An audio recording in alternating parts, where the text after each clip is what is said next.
voudrais vous dire clairement et sans détour, comme j'ai l'habitude de le faire, que si j'avais voulu être candidat à cette élection, je pense que tout le monde m'aurait soutenu pour aller à ce rendez-vous électoral, y compris Anne Satonnet.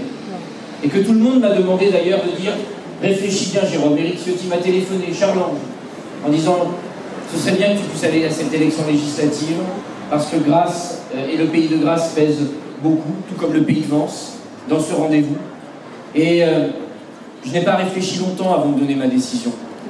Je n'ai pas réfléchi longtemps, et c'est ce que je veux témoigner devant vous. J'ai voulu, par-dessus tout, respecter le pacte que j'ai fait avec les Grassoises et les Grassois. Ouais.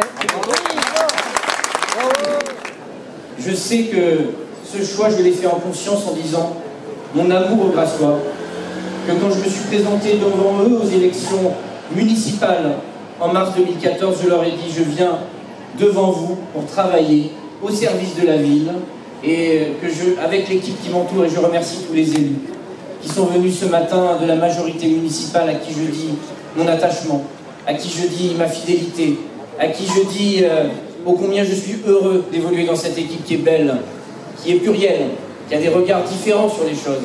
Mais la chose qui nous unit, c'est cet amour de la ville, et je n'ai pas voulu, en cours de chemin, après 3 ans, dire, eh bien, dans ce moment, je pars à une élection législative, et puis je demande à un adjoint de devenir le maire, parce que les Grassois ne l'auraient pas compris.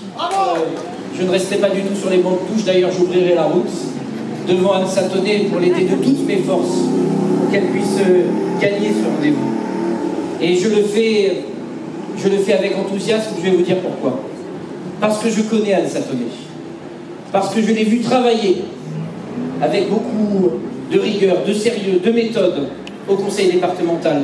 Je l'ai vue dans les commissions, quand elle travaille au service des assistantes familiales, des assistantes maternelles, quand elle travaille au service du territoire, de l'urbanisation de ce territoire, quand elle travaille à mes côtés dans ma vice-présidence à l'environnement, pour pouvoir œuvrer à ce que ce territoire vensois, ce territoire grassois soit protégé dans l'avenir. Voilà ce qui doit nous occuper. Ce ne sont pas les petites combines, les petites stratégies d'un moment, en disant on s'associe avec telle ou telle personne parce qu'on veut tel ou tel poste. Ce qui doit nous occuper, c'est ce qu'on veut donner à ce territoire, ce que l'on veut donner à nos populations, aux habitants. Et je sais qu'Anne Satonnet sera une grande élue à l'Assemblée nationale. Elle portera les dossiers ici à Vence, ici à Grasse, ici à Andon. Elle portera nos attentes et nos préoccupations avec loyauté, avec fidélité, avec enthousiasme, avec engagement, avec aussi des résultats qui seront au rendez-vous. J'en suis convaincu.